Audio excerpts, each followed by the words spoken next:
Les amis, salut à tous. J'espère que vous allez bien, que tout se passe pour le mieux pour vous. Bienvenue sur la chaîne, je suis Animarium. Aujourd'hui, on se retrouve pour une nouvelle vidéo sur l'univers de One Piece. Et aujourd'hui, on se retrouve pour traiter la thématique selon laquelle il faut au minimum 2 niveaux Yonko pour vaincre un niveau roi des pirates. Donc, en gros, il faut au moins 2 Kaido pour vaincre un Roger. Alors, dit comme ça paraît complètement fou. Parce que si on s'en tient à cet avis, ça voudrait dire que Roger à lui seul donne le combat de sa vie à 2 Kaido. Ce qui paraît complètement abusé, parce que quand on voit un peu ce que Kaido a été capable de faire sur Onigashima, on se dit quand même, waouh, c'est quand même impressionnant de se dire qu'il faut au moins 2 Kaido pour vaincre un Roger. Alors, même si ça paraît complètement fou, est-ce que c'est forcément faux? Eh bien, c'est ce qu'on va essayer de voir dans la vidéo d'aujourd'hui. Alors, les amis, avant d'entrer en plein dans le vif du sujet de notre vidéo, j'aimerais déjà vous remercier pour vos retours, que ce soit en commentaire ou même dans les likes et tout. Ça fait franchement énormément plaisir parce que voilà, j'étais presque sur le point d'arrêter YouTube et tout, vu que je n'avais plus réellement de morale étant donné que les stats de la chaîne avaient drastiquement chuté. Et là, pour le coup, grâce à vos commentaires, vos vues, vos likes, c'est en train de remonter. D'ailleurs, je me souviens d'un commentaire justement sur la dernière vidéo sur l'univers de One Piece, c'est-à-dire la vidéo sur l'analyse et la revue du chapitre 1142. Un mec a commenté mon intro dans lequel j'ai interprété l'OP25 de One Piece. Franchement, ce type de petits commentaires là, ça fait vraiment chaud au cœur et ça, j'apprécie vraiment, mais de fou furieux. Donc les amis, encore une fois par rapport à tout ça, je vous remercie franchement, mais de tout mon cœur. Surtout qu'avec YouTube, je ne gagne absolument rien.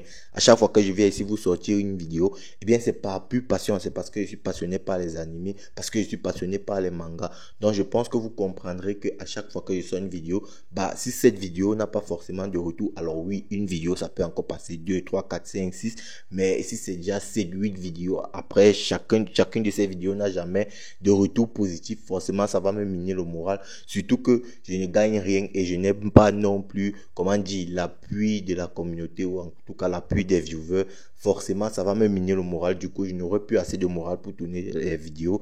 Et donc, vos retours sont hyper importants. Même si on manque parfois de mentionner ça. Franchement, les gars, c'est super, super, super important pour les créateurs de contenu. Parce que on ne le dit pas souvent assez. Mais un créateur de contenu, bah, c'est sa communauté. Si sa communauté le soutient, bah, il est tout. Mais si sa communauté ne le soutient pas, bah, il est absolument rien. Donc, encore une fois, merci. Du coup, les amis, on va entrer en plein dans le vif du sujet de notre vidéo. Alors les amis, là on ne va absolument pas se mentir car je pense que nous savons tous d'où provient cet avis de Roger 2 niveau Yonko. Cet avis vient de chez Ryo Sensei. Alors c'est vrai que ces derniers temps dans la communauté francophone sur l'univers de One Piece, communauté qui je le rappelle est extrêmement toxique, surtout lorsqu'il s'agit des rapports de force, bah on a l'impression qu'il existe deux camps. Un camp représenté par Ryo Sensei et les pro Ryo Sensei et l'autre camp représenté par un peu tout le monde. Alors quand je dis tout le monde, je fais référence à certains créateurs de contenu et à une grosse partie de la communauté One Piece adepte des rapports de force. Du coup, il y a cette guerre là qui veut que à chaque fois que Ryo Sensei va sortir un avis sur l'univers de One Piece, cet avis va automatiquement sonner faux pour une grosse partie de la communauté One Piece. Du coup, on se retrouve aujourd'hui avec une situation selon laquelle à chaque fois qu'il y a un avis pertinent concernant l'univers de One Piece, bah, personne ne prend le temps d'analyser étant donné qu'il y a déjà cette guerre là qui veut que bah, personne ne veut forcément entendre l'autre et qu'on porte à dérision les avis des autres. Du coup, les avis qui sont pertinents, on ne prend même plus le temps de les analyser. Alors, pourquoi je parle de Ryo Sensei aujourd'hui dans la vidéo?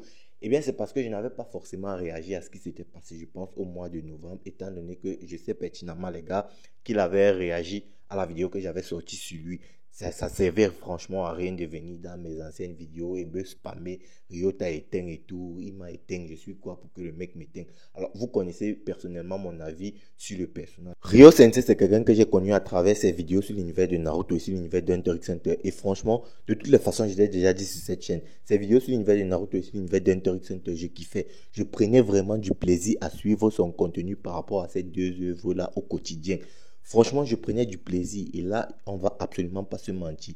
Mais lorsque j'ai su qu'il faisait aussi du contenu sur l'univers de One Piece, ou plus précisément, je suis tombé sur son contenu sur l'univers de One Piece complètement par hasard. J'ai connu sa chaîne Ryo Sensei Prime avant sa chaîne principale sur l'univers de One Piece. Et la première vidéo que j'ai regardée de la chaîne Ryo Sensei Prime, bah déjà il y avait une grosse dinguerie, il y avait déjà de grosses dingueries qui étaient dites. Bah Ryo Sensei nous disait déjà que Gap était égal à Queen. Alors moi, je riais de ça parce que de base, je pensais qu'il disait ça pour le troll et tout. Mais au fur et à mesure qu'on avançait, au fur et à mesure qu'il sortait de vidéos, je me suis rendu compte qu'il était complètement sérieux. Et l'autre avis complètement dingue, complètement pété qu'il avait sorti à cette même période-là, c'est que bah, Mihawk était égal à Vista. C'est-à-dire, je n'en croyais pas mes oreilles. Si bien que, bah, les gars, je vais pas vous mentir, hein, je vais pas venir ici faire l'hypocrite. Bah, il avait jeté le doute dans mon esprit. Ce qui a fait que j'étais rentré dans le manga et même dans l'anime, c'est-à-dire, je m'étais retapé toute l'anime One Piece pour savoir ce que j'avais manqué. Et j'avais lu certains passages du manga. Bah, d'après ma lecture, je pouvais pas être convaincu que Vista était égal à Mihawk ou bien que Queen était égal à Garp. Du coup, je me suis dit que c'est potentiellement Rio qui s'est trompé. Alors, d'où vient le problème? En fait, on peut être en désaccord sur certains avis concernant l'univers de One Piece parce que moi, je vais pas vous mentir, même Pilier du vrai, c'est-à-dire c'est mon gars sur l'univers de One Piece en tant que créateur de contenu, bah, on n'est pas forcément toujours d'accord sur les avis sur l'univers de One Piece. Mais il y a toujours cette marque de respect là. Mais le truc avec Ryo Sensei, c'est que au fur et à mesure que je regardais ses vidéos sur sa chaîne Ryo Sensei Prime, je me suis rendu compte qu'il manquait de respect à énormément de gens. Et pas que énormément de gens, mais aussi énormément de créateurs de contenu. Et là, les gars, je vais absolument pas vous mentir, ça m'avait éloigné du personnage. Franchement, les gars, tu peux être ma star préférée, c'est-à-dire Lionel Messi qui est ma star préférée. Si j'apprends qu'il a commis des actes qui sont répréhensibles, franchement, tu peux être ma star préférée aussi fort dans ton domaine que tu le veux, il n'y a pas de problème. Mais si humainement parlant, tu n'es pas capable de respecter ton prochain, pas forcément les gars, moi je vais pas vous mentir, hein. Ça va m'éloigner de toi, ça va m'éloigner de toi. Et le truc avec Ryo Sensei, c'est que lorsque tu fais le contraste entre le Ryo Sensei que tu as connu sur les vidéos sur l'univers de Naruto et Hunter x Hunter, que tu compares avec le Ryo Sensei au naturel sur sa chaîne Ryo Sensei Prime, bah le contraste il est vraiment saisissant et tu te rends compte que voilà, le mec quand il est au naturel, il est vraiment, je sais pas si grossier c'est le mot approprié. Donc, vous comprenez donc d'où vient la cassure. Maintenant, en ce qui concerne la vidéo que j'avais sortie sur lui et sa réaction, bon, je vais pas venir ici faire, comment dire, essayer d'inspirer la pitié parce que ça, franchement, c'est une attitude que je n'aime pas beaucoup. C'est moi qui avais de base sorti une vidéo sur Ryo Sensei, donc du coup, je m'attendais forcément à une réaction. Et on va pas se mentir, on connaît le personnage, on sait que lorsqu'il réacte, bah, il n'est pas toujours forcément sain dans ses réactions. Donc, je vais pas venir ici faire le mec en disant, ouais, il a dit ci, il a dit ça. Bon, s'il pouvait quand même éviter de traiter les gens de jaloux, de quoi, ça serait vraiment sympa s'il se contentait de juste réacter à des vidéos. Et donc, en tant qu'ancien fan, je ne vais absolument pas créer une sorte de guéguerre entre Ryo Sensei et moi, tout simplement parce que j'étais un ancien fan de Ryo Sensei et donc c'est par respect que je vais pas sortir des vidéos là où je vais le descendre et tout ça. Franchement, moi, je ne trouve pas d'intérêt et de toutes les façons, ça ne me serait bénéfique à aucun niveau. Étant donné que le mec, déjà, il a plus de communauté que moi, sa communauté est bien plus vaste que la mienne. Du coup, bah, si je fais une vidéo sur lui, bah, forcément, sa communauté viendra me harceler comme ils ont l'habitude de le faire. Qu'à ça ne tienne, malgré tout ce qui vient d'être dit, ça ne m'empêche aucunement de dire que Ryo Sensei, c'est quelqu'un de toxique. J'espère avoir éclairci la situation par rapport à Ryo Sensei. Maintenant, on va revenir à ce qui nous concerne réellement dans cette vidéo, étant donné que, bah, il y a un sujet qui est posé sur la table. Le sujet veut que, bah, il faut au minimum 2 niveaux Yonko pour vaincre un niveau roi des pirates. En gros, il faut au minimum 2 Kaido pour vaincre un Roger. Cela veut tout simplement dire que Roger donne le combat de leur vie à 2 Kaido. C'est-à-dire, je ne sais pas si on se rend compte quand même de la dinguerie. Donc, c'est-à-dire que, bah, un combat entre Roger et 2 Kaido, c'est un peu comme un combat entre Kidelo versus Big Mom. C'est clairement ce que ça signifie. Est-ce que c'est réellement un avis qui est, on va dire, exagéré, qui est abusé? Bah, les gars, je vais peut-être vous surprendre, mais non, pas du tout. Pour moi, c'est pas réellement un avis abusé. Parce que c'est vrai qu'il existe une partie de la communauté One Piece pour qui Roger représente le GOAT du GOAT, le dieu, c'est-à-dire les mecs adultes complètement Roger et tout. Alors là, c'est clairement vrai. Ces gars-là, ils abusent quand même sur Goldie Roger. Parce que si Luffy doit avoir un modèle parmi les personnages qui sont vieux, qui ont déjà existé dans l'univers de One Piece, bah c'est pas Gold Roger. Parce que quand tu sais qu'il y a quand même existé des personnages tels que Rox Dick Zebek, dont on nous a dit qu'il a fallu de l'alliance entre Garp et Roger pour réussir à le vaincre lui et son équipage, et on te dit aussi qu'il existe des personnages tels que Joy Boy, tels que Imu. Alors pour moi clairement, le niveau maximum que Luffy doit atteindre à la fin de One Piece ou même dépasser, bah c'est le niveau de Joy Boy. Et moi j'ai du mal à me dire que Roger avec un niveau qui lui permettrait de rivaliser avec celui de Joy Boy, non, ça j'en doute clairement. Donc pour moi le modèle de Luffy c'est pas Roger, c'est Joy Boy. Déjà, même, on voit clairement que dans le chara design, les deux personnages se ressemblent. T'as dit, Luffy et Joy Boy se ressemblent. Donc, clairement, c'est pas Roger. Roger est certes le roi des pirates. Aujourd'hui, il est connu comme étant le roi des pirates. Certes, mais voilà. Roger, c'est pas, je sais pas si vous comprenez. Maintenant, il y en a aussi qui exagèrent par rapport au personnage de Gold Roger, c'est-à-dire l'autre revers de la médaille, c'est-à-dire les gars qui pensent que voilà, Roger n'est pas forcément le personnage qu'on doit aduler. J'ai l'impression qu'il y en a quand même qui le baissent quand même. Mais vraiment, hein, on va pas se mentir, le baisse vraiment, mais vraiment trop. Parce que les gars, je vous rappelle quand même qu'on est en train de parler là du roi des pirates. C'est-à-dire, c'est le roi des pirates, c'est pas n'importe qui. S'il est roi des pirates, c'est clairement parce que ça veut dire quelque chose. Alors, je vais y revenir un peu plus tard, c'est-à-dire pour vous montrer ce que vaut réellement, en tout cas, ce que veut réellement dire le niveau roi des pirates. Mais avant tout, j'aimerais d'abord apporter des contre-arguments au fait que Roger ne peut pas tenir l'intensité dans un combat face à deux Yonko. En effet, il existe un avis dont j'étais clairement favorable et je pense même être le premier à avoir sorti cet avis. Et l'avis là voulait que, si Roger avait réellement la puissance qui lui permettrait d'égaler deux Yonko en combat, pourquoi est-ce qu'il est allé sur Whole Cake en Tsum Tsum pour dérober le poneglyph à Big Mom? Alors les gars, vu de l'extérieur, cet avis paraît complètement cohérent pour contrer l'argument selon lequel Roger vaut au minimum, ou en tout cas vaut deux Yonko grosso modo. Cet avis, comme je l'ai dit, c'est un avis qui paraît cohérent, mais sauf que si on regarde dans le fond, c'est pas réellement un avis qui peut contrer l'avis selon lequel Roger vaut deux Yonko. Pourquoi? Parce que même si on prend, c'est-à-dire peu importe la position dans laquelle on va se placer, on se rend compte que Big Mom et son équipage ne faisaient juste pas le poids face à l'équipage de Goldie Roger. Pourquoi? Parce que si tu as Roger qui avait déjà, on va dire, le niveau Yonko, on va dire il était supérieur au Yonko, et de l'autre côté tu avais Rayleigh et Gaban qui eux avaient les niveaux Yonko, ou en tout cas se rapprochaient des niveaux Yonko.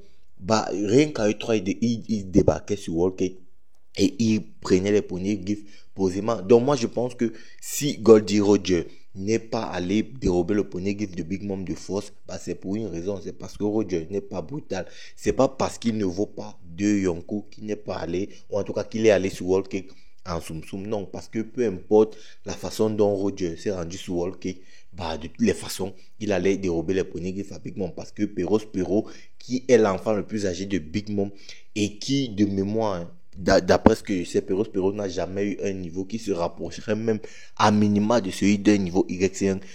Mettre Perros face à un Rayleigh ou un Gaban, je vois mal Perros s'en sortir, surtout à cette époque-là, étant donné que Perros n'était même pas encore à son prime. Katakuri, il était encore potentiellement enfant, peut-être même ado, et les autres enfants de Big Mom c'était pareil. Bon, il y avait que Big Mom. Déjà, tu envoies uniquement Roger. C'est sûr que Roger était déjà plus fort que Big Mom, étant donné que cette même Big Mom s'était déjà fait tarter par Roger sur God Valley, par Roger ou Gap sur God Valley. Donc vous voyez que cet argument qui veut que Roger est allé sur Whole Cake en Tsum Tsum pour dérober le poneglyph, c'est pas réellement un contre-argument qui tient la route. Maintenant, revenons sur le personnage de Roger. Moi, je vous ai dit, je pense qu'il y en a qui simplifient quand même le personnage de Roger en termes de puissance, parce que j'entends dire que Barbe Blanche est plus ou moins égale à Roger, et il y en a même qui vont même plus loin en disant que Barbe Blanche est plus fort que Roger.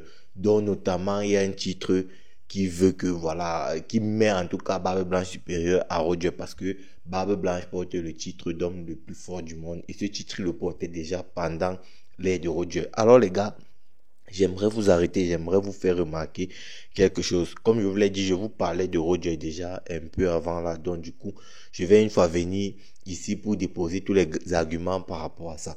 Les gars, je vais vous rappeler un truc. Souvenez-vous, lorsque Barbe Blanche débarque sur Wano et que Oden attaque Barbe Blanche, vous avez vu, il y a eu des clashs, il y a eu des combats et tout. Il y a eu en fait un combat. Mais regardez le combat entre Oden et Roger, c'est-à-dire cet Oden-là qui a affronté Roger, c'est un Oden qui était déjà plus puissant que celui qui a rencontré Barbe Blanche sur Wano. Roger, c'est-à-dire Oden n'a eu le temps de rien faire, que le gars s'est fait camossarifier. Yo, samouraï, salut samouraï, kamosari. Donc, Roger, la prestance, elle est là. Donc, déjà, pour moi, rien que de par les confrontations différentes entre Barbe Blanche et Oden, et Roger et Oden, on peut se rendre compte que la prestation de Roger face à Oden était supérieure à celle de Barbe Blanche face à Oden. Pourtant, Roger, lui, affrontait un Oden qui était bien plus puissant que le Oden qui a affronté Barbe Blanche. Donc, rien que par ça, on peut déjà comprendre que Roger, franchement, en termes de niveau, normalement, avec ça, il est supérieur à Barbe Blanche. Maintenant, quel était le niveau de Oden à ce moment-là? Étant donné qu'après ça, l'anime nous a montré que Oden se tapait en 1v1 face à Gaban. Et au vu des informations récentes qu'on a sur Gaban, en termes de niveau de puissance, on va pas se mentir, c'était déjà quand même une pointue à cette époque-là. Et je le rappelle, ces gars étaient déjà tous à leur prime, parce que leur prime était clairement sur God Valley. Et donc, que ce soit Rayleigh, Gaban ou Roger, même Barbe Blanche, ils avaient déjà vécu leur prime, étant donné qu'ils étaient déjà tous sur God Valley, ils s'étaient tous battus sur God Valley. Donc, voir un Roger se défaire aussi facilement d'un Oden qui tient tête à Gaban, c'est-à-dire fait plus ou moins jeu égal avec Gaban. Et même si on se réfère au film Stampede où on voit Roger qui roule sur Bolette, moi je me dis ce n'est pas si fou de se dire que Roger vaut 2 Yonko, parce que pour moi, Oden en ce moment-là, Oden, même si beaucoup vont nous dire qu'il n'avait pas exactement le niveau Yonko, mais il s'en rapprochait fortement. Et au vu de la facilité avec laquelle Roger l'a dégagé, pour moi, ce n'est pas forcément abusé de se dire que Roger, il faut au minimum 2 Yonko pour le vaincre. Et c'est pourquoi moi, je vous dis que il y en a beaucoup qui simplifient, qui sous-estiment un peu Roger. Parce que moi, je vous l'ai déjà dit, hein, de mon point de vue, je vois mal un capitaine et un second de capitaine être plus fort quand même que le roi des pirates, parce qu'il y en a qui disent que Barbe Blanche est supérieur à Roger en termes de puissance. Pour moi, si je mets déjà Zebek, le capitaine de Barbe Blanche, supérieur à Roger en termes de puissance, les gars, je vais pas vous mentir, je peux pas mettre Roger supérieur, Barbe Blanche supérieur à Roger en termes de puissance, parce que pour moi, ça ne ferait pas sens de se dire qu'un capitaine et un second, et son second en fait, sont plus puissants que le roi des pirates. Donc, je ne sais pas si vous comprenez mon propos. Alors, pour moi, hein, clairement, si on veut classer en termes de puissance par rapport à God Valley, par rapport à la God Valley, pour moi, les plus puissants, le plus puissant, c'est déjà Zebek. Après, suit Roger, puis vient Gap, et peut-être en 4e position, on a Barbe Blanche ou Garling. Je pense qu'on ne se rend pas trop compte à quel point le niveau de puissance de ces gars-là était hyper élevé en fait. Mais pour moi, c'est pas une dinguerie, les gars. Je vous dis, là, moi, je vous donne mon ressenti. C'est pas une dinguerie de se dire que Roger vaut 2 Yonko. Après, vous me direz ce que vous en pensez. Mais clairement, c'est pas du tout une dinguerie. Donc, après tout ça, vous avez clairement mon avis. Pour moi, il est très probable qu'il fallait au minimum 2 niveaux Yonko pour vaincre un niveau roi des pirates. Donc, en gros, il faut au moins 2 Kaido pour vaincre un Roger. Et clairement, si ça marche pour Roger, ça marche aussi pour Gap, étant donné qu'on sait que Gap avait tenu tête à Roger. Il avait même poussé dans ses derniers retranchements. Donc, Gap avait eu le combat de sa vie à Roger. Donc, si ça marche pour Roger, ça marche aussi pour Gap. Les amis, la vidéo est arrivée à son thème. J'espère qu'elle vous aura plu. N'hésitez pas à me dire ce que vous en pensez en commentaire. Et ne l'oubliez surtout pas, les gars. Je vais encore me répéter. Quand je dis ça, il faut garder en tête que pour moi, en tout cas, ou même pour nous tous, le summum du niveau de puissance que le FIP doit normalement toucher et même dépasser, c'est celui de Joy Boy et non pas de Roger. Donc, pour ceux qui vont essayer de me dire que ça veut dire que Zoro, comme il va devoir dépasser aussi Roger. Non. Parce que pour moi, le modèle de Zoro, c'est-à-dire le summum de puissance que Zoro doit à minima atteindre à la fin de One Piece, c'est Ryuma et non Rayleigh. Et donc, pour voir si Zoro a réellement atteint le niveau de Ryuma, il faudrait qu'il batte Mihawk, Œil de Faucon. Et c'est pourquoi pour moi les personnages qui aujourd'hui pourraient se rapprocher du niveau de Roger ou de Gap ou de ceci ou de cela, c'est clairement Shanks, Mihawk et plus récemment Loki. Et on peut aussi peut-être parler de Shamrock, Figaland. Les amis, comme je le disais, la vidéo arrive à son thème. J'espère qu'elle vous aura plu. N'hésitez pas à me dire ce que vous en pensez en commentaire. Check la vidéo à l'écran. Like si elle t'a plu et partage. Et puis nous on va se dire ciao pour une prochaine vidéo. Portez-vous bien sur Animarium. Peace les bros. After.